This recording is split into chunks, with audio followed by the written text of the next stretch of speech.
Yo tenía pensado la charla del día de hoy estructurarla con 3 puntos, desarrollar durante los próximos 40 minutos, 45 minutos, 3 puntos. Primero, una definición de fe. Luego, desarticular el mito de que yo no tengo fe. ¿No? Que hay personas que dicen, yo no tengo fe, yo no creo. Vamos a desarmar un poco eso. Y después, para darle cierto marco teórico, vamos a presentar el concepto de fe desde una lectura que es el Bhagavad Gita. Bhagavad Gita es uno de los grandes clásicos filosóficos de la humanidad. Se conoce como la Biblia de la India. Tiene sus diferencias con la Biblia, por ejemplo, no es un compilado de libros, sino que es un diálogo. No pertenece a 2 tradiciones, sino que pertenece a una única tradición. Pero bueno, se le da ese título. Y es una conversación entre Dios y el hombre. Y en esta conversación hay todo un capítulo dedicado a la fe, que es el capítulo número 17. Ustedes, si quieren retirarse el día de hoy y llevarse un ejemplar del Bhagavad Gita, ahí tenemos en nuestra feria de libros, y van a poder profundizar en este tema en un capítulo especial que hay en este libro sobre la cuestión de la fe. Entonces, si ustedes me permiten, vamos a desarrollar esos 3 puntos.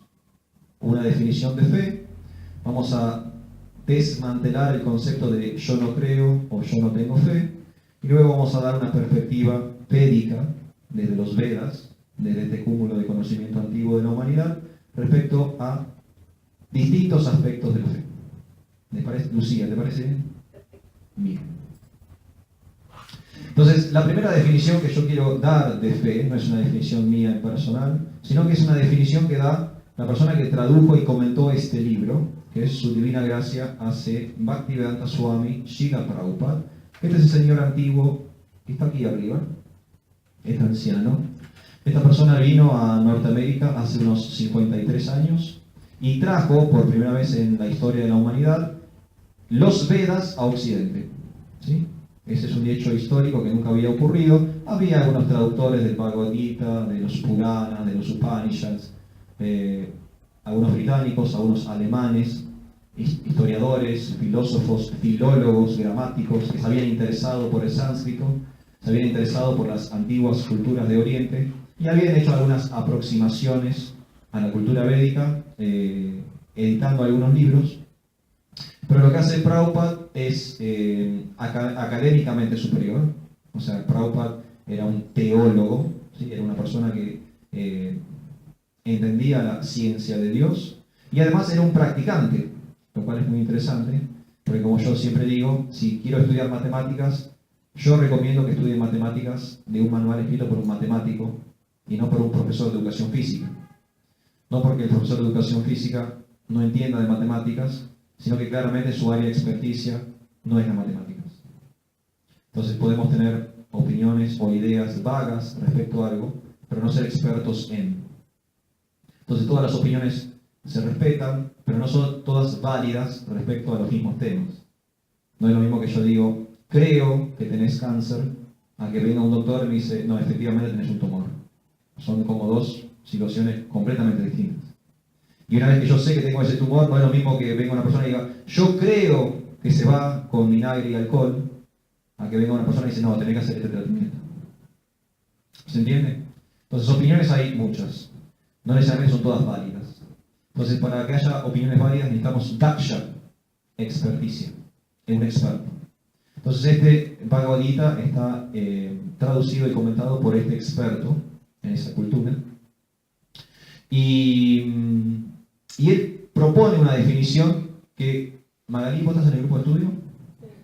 Sandra, ¿usted también? Fue la misma definición, fue un spoiler, me la arruinaron. Ay, fue en serio. Desde Tres Arroyos, el devoto desde Tres Arroyos, Hari Kirtan, pone la definición que la cual yo quería hablar el día de hoy, por lo cual es obvio que estamos conectados en el corazón. Que Srila Prabhupada define fe de una forma, me parece que es increíble, que es la siguiente. Fe es una confianza inquebrantable en lo sublime. Muy interesante. Una confianza inquebrantable en lo sublime. Sí. ¿Puede definir sublime? vamos a ir. ¿Me aguantás media hora más? Sí. Te juro por Dios que llegamos a eso. Sí, sí, no hay problema, claro. La primera pregunta es la pregunta de Maxi, que es sublime, porque entiendo un poco lo que es confianza. Inquebrantable significa que no se rompe, no se desvincula. Pero ¿de qué hablamos cuando hablamos de sublime? Bueno, vamos a llegar a ese punto, pero tengan esa definición en mente, en sus cabezas. Fe es una confianza inquebrantable en lo sublime, en aquello que es sublime. Te juro por Dios, Maxi, que llegaremos a ese punto. Por favor. Entonces ahí tenemos el primer punto de la charla, definición de fe. Definición de fe, según el autor y comentarista de este libro, un experto en la cultura védica, un teólogo, un académico muy importante, que trajo toda una tradición milenaria a Occidente. Fe es la confianza inquebrantable en lo sublime. ¿Se entendió? Primera parte de la charla. ¿Estamos bien, Carlos? Vamos al segundo punto. El segundo punto es esto de desenmascarar o desarticular el concepto de que yo no tengo fe o yo no creo en esto.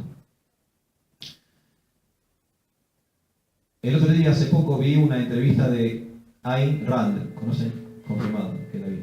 Eso es una confirmación de que vi la entrevista. Que no miente. Ayn Rand es una filósofa, escritora de una corriente que se llama objetivismo dentro de la filosofía. Objetivismo. Y ahí ella lo declaró muchas veces, hay una entrevista famosa a ella, que de hecho la entrevista se llama "Yo no tengo o yo no poseo ningún tipo de fe", de esta escritora Ayn Rand. Y ella da como una especie de definición de su falta de fe, ¿no? O le da como un contexto a su falta de fe. Nervios. Adelante, sin miedo. Somos vegetarianos. Usted ya nos conoce. Por fe estoy acá. Por fe, ahí estamos bien. Bueno, de eso quiero llegar. A eso quiero llegar. No existe no tener fe. No es una realidad. La fe es algo intrínseco a todo el mundo. Lo que puede variar es dónde voy a depositar mi fe. Y esta idea que presenta Ayn Rand, en realidad es un problema histórico, no es un problema filosófico. Ella lo presenta como un dilema filosófico que ella tiene en su vida, pero en realidad lo tenemos que ver como no quiero usar la palabra error, pero por lo menos una situación histórica. Esa situación histórica tiene su origen, ya lo hemos hablado la semana pasada y la anterior, en la Edad Media. La Edad Media fue un momento digo un momento como si fueran 3 segundos, pero fueron 500 años, 5 siglos, no es poco tiempo. Pero fue todo un periodo histórico de censura, de opresión, de represión, de ocultamiento, de monopolización de la información. Por eso, no por nada, se llama la edad oscura, o la era oscura. No por nada, la Edad Media tiene esos motes desfavorables. Y es durante la Edad Media que surge un cisma o un quiebre que nosotros aún sufrimos el día de hoy, o que estamos heredando aún el día de hoy conceptualmente, y esta entrevista de Ayn Rand es evidencia de eso, de la separación entre lo que se puede llamar ciencia y religión. La Edad Media hace eso. Se quiebra lo que es ciencia por un lado y lo que es religión por otro. Entonces, si algo tenía que ver con Dios, era considerado automáticamente no científico. ¿Sí? Un quiebre en el pensamiento. Esto no era así en la antigüedad. Sabemos que no es así en la antigüedad porque Aristóteles, Platón, Sócrates, ellos son filósofos, o sea, científicos, pero al mismo tiempo hablan de la divinidad. Ellos conectan su ciencia con Dios. Pero las personas en la Edad Media, 1500, 2000 años después de Aristóteles, de Platón, de Sócrates y esa gente, decide hacer un cambio en el paradigma del pensamiento. Y se subdivide. Lo que es religión es lo circunscripto al templo, a la iglesia, a la sinagoga, a las escrituras reveladas con R mayúscula, con E mayúscula. Y lo que es ciencia es todo lo que no necesita que Dios intervenga y que se puede explicar a través de leyes físicas de la naturaleza. Entonces hay un quiebre. ¿Se entiende ese quiebre? Nosotros somos herederos de ese quiebre, aún hoy. Aún hoy. Ayn Rand, por ejemplo, con su entrevista, cuando dice que ella no tiene fe, está hablando sobre este quiebre, aunque ya no vive en la Edad Media, piensa como la Edad Media. O no hemos hablado con ustedes, es neurocirujano, ¿no? Fernando Manes, neurocirujano, cuando el año pasado estaba muy en boga y era un debate social candente el tema del aborto, él decía que el tema del aborto estaba desprovisto de la creencia, de la fe. Bueno, ese pensamiento de que algo se puede tratar independientemente de Dios es un pensamiento del medioevo. Ese pensamiento atrasa 500 años. Pero pasó el año pasado, en el 2018. Entonces hoy hay personas que heredan esta inercia separatista de la era oscura de la humanidad. Entonces, la fe, que es un principio espiritual, la tenemos todos como seres espirituales. Todos somos partes y porciones de Dios. Todos somos chispas divinas, espíritu. Como somos espíritu por naturaleza, la fe, que es un principio espiritual, es ontológicamente parte de nuestra existencia. No existe no tener fe. Lo que sí puede ocurrir es que en mi interacción con la materia, yo puedo decidir dónde depositar mi fe. Y el depositario de mi fe puede no ser espiritual. Voy a dar el mismo ejemplo que doy siempre. Ayer, por ejemplo, fui a visitar a mi padre. Mi padre lo internaron durante la madrugada, tuvo un problema de salud. Confirmado que tuvo un problema de salud. Al mediodía estuvo de vuelta en mi casa y yo a la tarde lo fui a visitar. Quise ver cómo estaba mi padre. Gracias a Dios, está bien. Cuando termina la visita en lo de mi padre, yo me retiro, me vuelvo a mi casa. Mejor dicho, me fui a encontrar con mi familia en el centro. ¿Saben lo que hice para ir al centro de la casa de mi padre? Me tomé un colectivo. ¿Ustedes saben que tomarse un colectivo es un acto de fe? Es un acto de fe. ¿Nunca se pusieron a pensar en eso? ¿Por qué la gente se para en ciertas esquinas, en ciertos horarios, suponiendo que va a llegar a cierto lugar? Es un acto de fe. Yo me paré en una esquina determinada, cerca de la casa de mis padres, a un horario determinado, pensando llegar a un lugar determinado. Todo eso estuvo basado en la fe. No había nada, absolutamente nada, que me garantizara, sobre todo con el transporte público de pasajeros de Mar del Plata, que me garantizara que lo que yo pretendía, que era llegar al centro a un horario determinado, se fuera a cumplir. Un acto de fe. Esa fe, en relación con la definición que hemos dado, ¿es una fe sublime o es una fe mundana? Es una fe mundana. Entonces, todas las personas que se toman el colectivo todos los días, en todos los horarios, durante todos los años y los meses, son personas que constantemente ejecutan actos de fe. Ahora, ¿depositan su fe en Dios? No. Están depositando su fe en el sistema de transporte público de pasajeros de General Puerto. Buenas tardes. Esta es la parte del miedo, de la tensión, no sé qué hacer, los zapatos, el bolso, estoy interrumpiendo.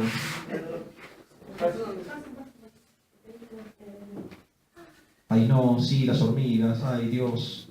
Hay mucha tensión, mucha tensión, mucha tensión. Perdón. La perdón. Sí, vamos a esperar que los chicos se sienten y nos incorporamos a la charla y seguimos.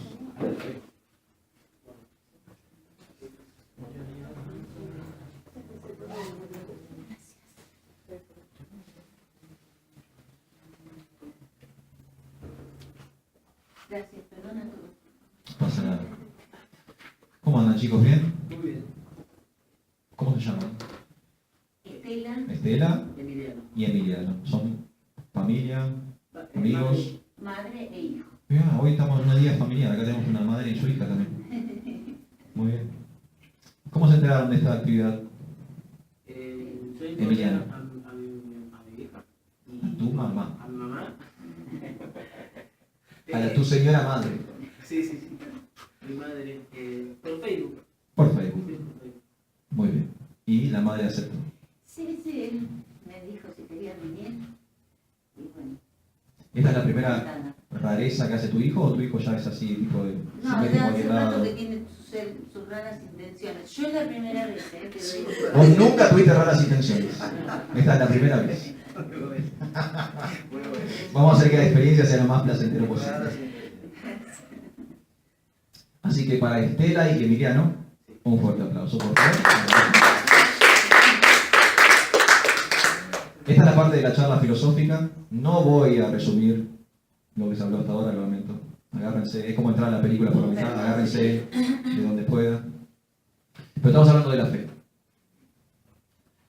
Vamos a hablar de la fe el día de hoy y si Dios quiere durante todo el mes. Y bueno, después explico lo más. Entonces, hay una fe, estamos descubriendo ahora, en este desmantelar del concepto, esta desconstrucción, que hay una fe que es mundana. Hay una fe sublime, tiene que ver con la divinidad, tiene que ver con Dios. Ahí va un poco lo que pregunta Maxi. Pero hay una fe menor, o una fe material, una fe inferior, digámosle, que tiene que ver con sucesos cotidianos de la materia. Yo, por ejemplo, me voy a dormir pensando en que mañana tengo cierta actividad. Me tengo que levantar a cierta hora, tengo que entrar a cierto lugar, hacer cierta cosa. Eso es fe. Porque les puedo asegurar que en ningún lado está escrito que ustedes mañana se despierten. No está escrito en ningún lado. En ningún lado está escrito que ustedes mañana abren los ojos y se despiertan. Pero tienen fe en que se van a despertar. Por eso hacen planes. Y para mañana, que es feriado, seguramente hicieron sus planes. Van a juntarse con sus amigos, van a ir a la costa. Bueno. Hay que tener mucha fe para ir a la costa de Mar del Plata. Mucha fe. Mucha fe. Pero ahí hicieron sus planes seguramente. Quizás alguno tenga que festejar un cumpleaños. Quizás a alguno no le toque el feriado y tenga que trabajar. ¿No? Pero similarmente hicieron planes. ¿Esos planes que reflejan? Reflejan su fe mundana. Tienen plena fe en que mañana van a poder interactuar con el mundo material. Y que todo va a ser normal. No va a haber grandes contratiempos, no va a haber grandes problemas. Eso es fe. Por eso no hay tal separación entre fe y ciencia. De hecho, y ahora te dijo Lucía, de hecho, nosotros comprendemos la fe como un requisito de la ciencia.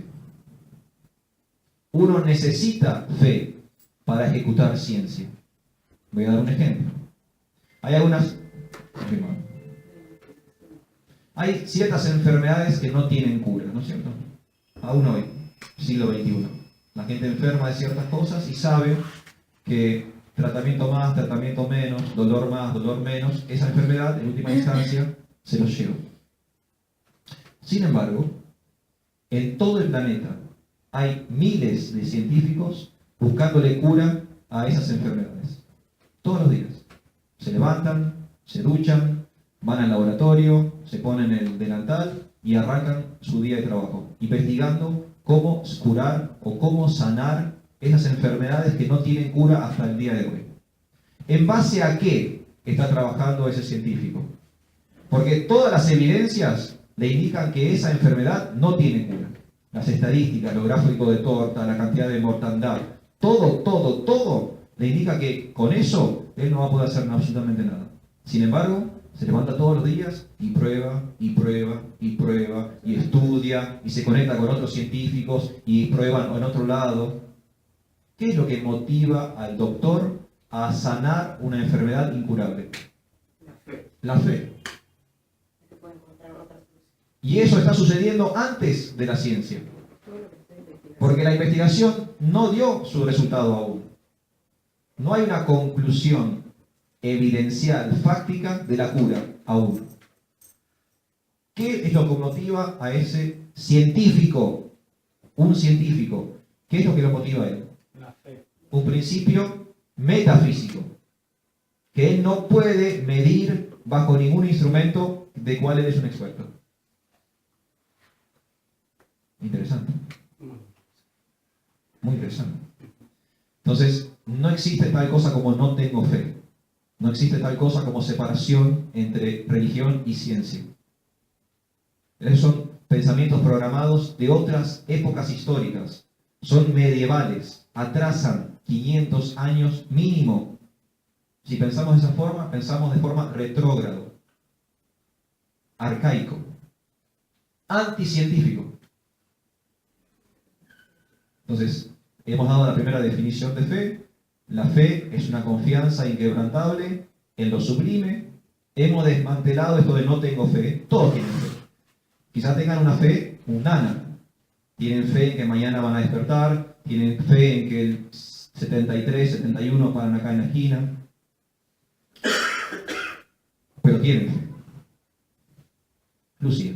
Pero ya la respondiste. Perdón.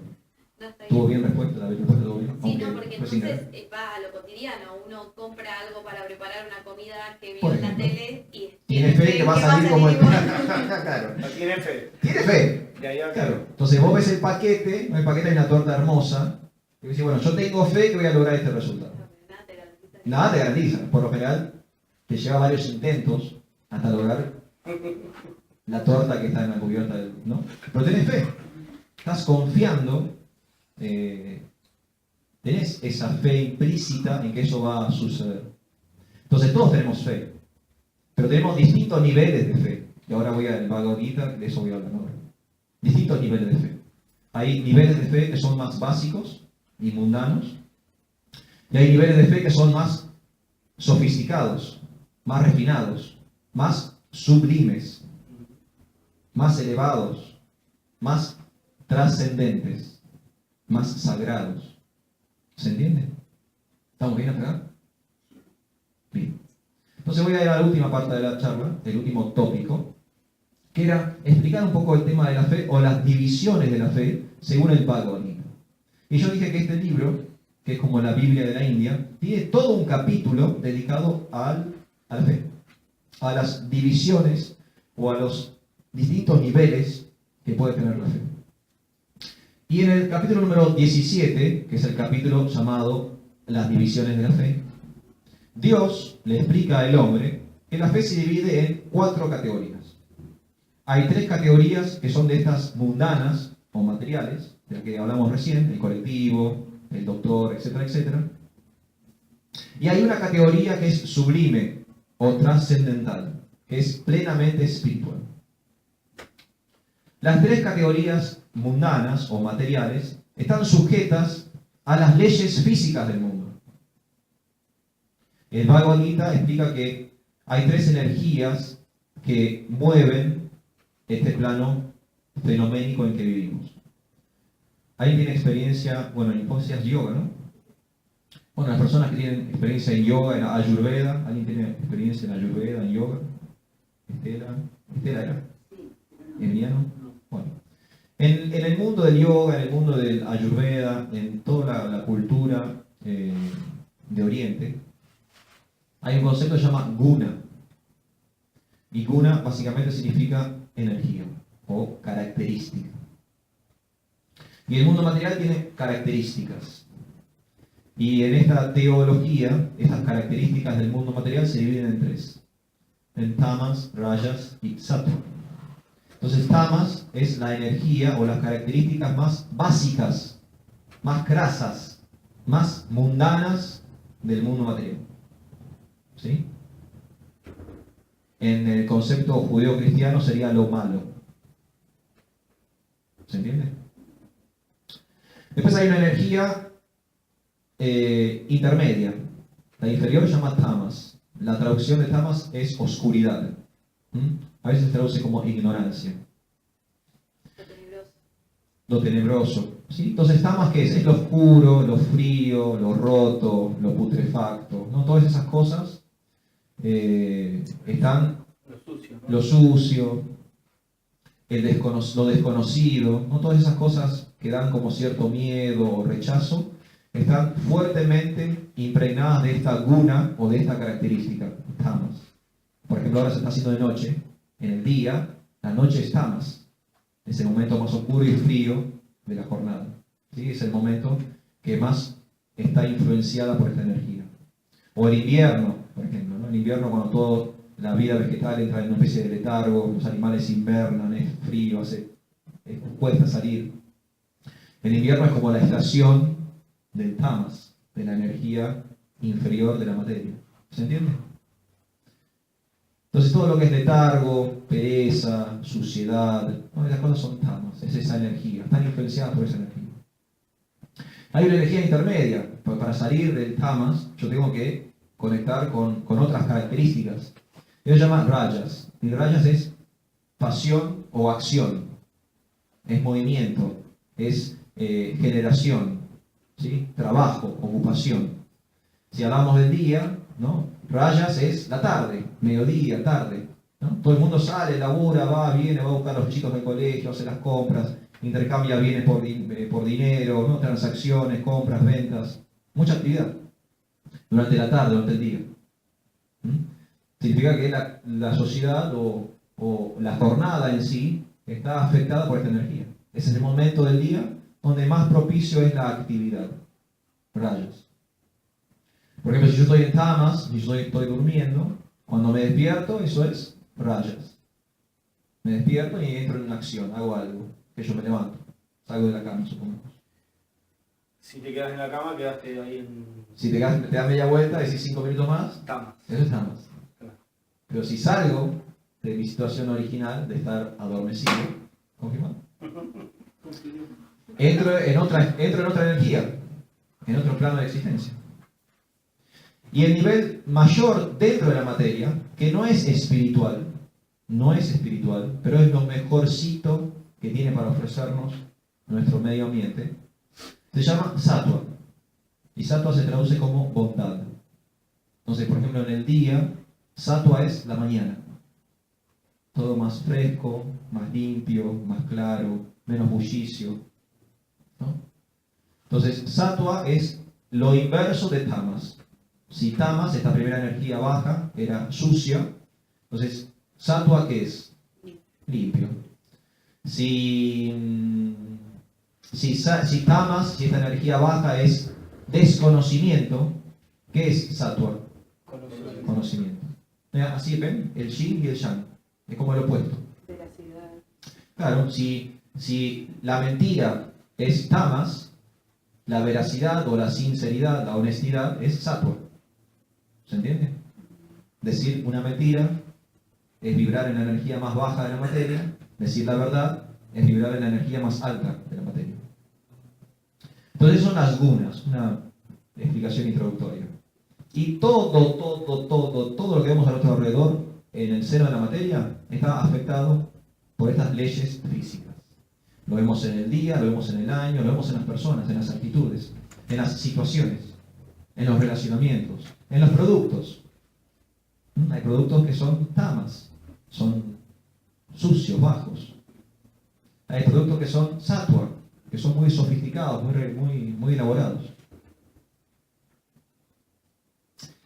Y Dios le dice al hombre que de acuerdo a estas energías o estas características materiales puede ser nuestra fe. Nuestra fe mundana también se ve afectada por estas energías. Entonces hay fe en tamas, en la ignorancia, hay fe en rayas, en la pasión, y hay fe en sattva, en la bondad. ¿Se entiende? Distintos niveles de comprensión, o como hablaba Vivian, ¿no? Distintas perspectivas, van a tener distintas visiones de fe. De acuerdo a mi grado de conciencia, de acuerdo a mi evolución espiritual, yo voy a poder depositar mi fe en distintos niveles de existencia, en distintos niveles de realidad. Lo que se llama en física cuántica, distintas dimensiones. Y además de estos tres tipos de fe, existe la fe de que hablamos al comienzo, con la definición original que hicimos. Existe una fe en lo sublime, que no está afectada por el mundo material, que es lo que se llama trascendente, que está más allá del seno de la materia, más allá de lo mundano, que es divino, que es sagrado, que es infinito, que es eterno. Y eso es lo sublime de lo que hablábamos al principio. Es la fe en Dios. Es la fe en lo divino. Entonces yo puedo tener distintos tipos de fe en el plano de la materia y puedo tener una fe superadora a cualquier condicionamiento de la materia depositado directamente en la suprema personalidad, en el Señor, Dios. El problema con la fe material, ¿qué es? ¿Cuál es? Hay dos problemas con la fe material. No importa si es sattva, si es rayas o si es tamas, todas tienen los mismos dos problemas. ¿Saben cuáles son? Que cambia la material. Muy bien, Lucía. ¿Vos qué estudias? Profesora de yoga. Muy bien. Una característica principal de la materia es la mutación. La materia se encuentra en constante cambio. Si yo deposito mi fe en la materia, corro peligro de que esa fe se desequilibre. Lo vemos muy fácilmente, porque eso es rayas, por ejemplo, voy a dar un ejemplo de rayas, fe en la pasión. Cuando yo confío en un ídolo humano, una estrella de rock, un ídolo del deporte, un presidente, urticaria de la yo confié en ese político, pero pasaron cosas, mutación, hubo cambios, transformaciones, ahora me desilusioné, se quebró mi vínculo de fe. Eso es rayas, fe en pasión. Cuando alguien tiene fe en pasión, confía en estos ídolos, en estos... No escucho nada de La ustedes. única fe que no te falla es La sublime, exacto. Por las características mismas de lo sublime. Decíamos recién, ¿cuáles son las características de la materia? Lucía propuso una. Pereza. Y la otra es que perece. La materia tiene dos características principales. Y ustedes la pueden, no hace falta hacer grandes experimentos científicos, se ve claramente. La materia A cambia constantemente. Hoy tuvimos día, ahora tenemos noche. Tuvimos un día de playa, tenemos una noche de invierno. Bienvenidos a Mar del Plata, chicos. Entonces cambia constantemente. Y segundo, es lo que dijo Madre Kirti, perece. Las cosas tienen fecha de vencimiento. Nada en el seno de la materia es para siempre. Las cosas envejecen, enferman, se rompen y perecen. Mueren, desaparecen, se deshacen. Este edificio es muy hermoso, es nuevo de hecho. Este edificio tiene 1 año, 2 años. ¿Va a estar acá dentro de 500 años? ¿De 1000 años? ¿Dentro de 1.000.000 de años? ¿Este edificio va a seguir estando? No. Su propia naturaleza le impide estar eternamente acá. Entonces estos ladrillos, la madera, el cemento, el acero, perece. Va a desaparecer en un momento. Entonces cualquier fe mundana va a tener esos dos problemas. Cualquier fe mundana, tengo la mutación que me puede desilusionar. El cambio, yo creía que vos eras una cosa, pero ahora me mostrás otra cosa, me desilusioné. Y por otro lado, tiene un fin. Yo creo en vos durante cierto tiempo, y después ya no creo más en vos. Pero en lo sublime, en esta primera definición, fe es la confianza inquebrantable en lo sublime, no tenemos estos problemas. El espíritu es eterno. Entonces esa eternidad no genera ni cambio ni muerte. Es absoluto. Entonces la fe depositada en Dios no defrauda, no desilusiona. Es para siempre.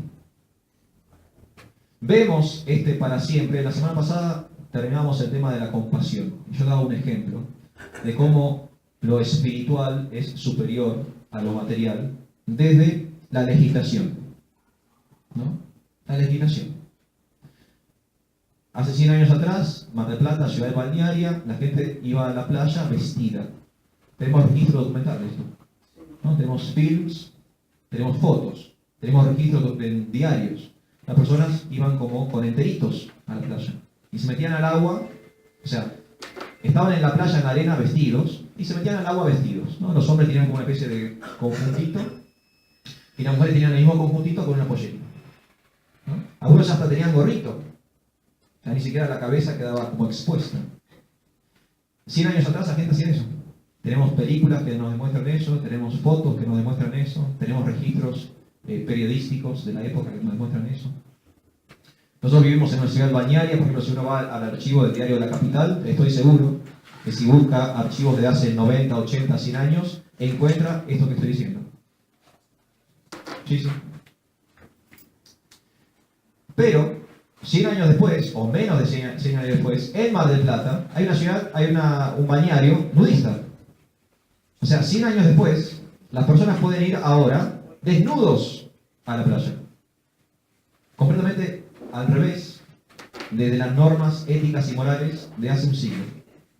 Hoy, en el siglo XXI, hay un balneario nudista en la ciudad de Mar del Plata.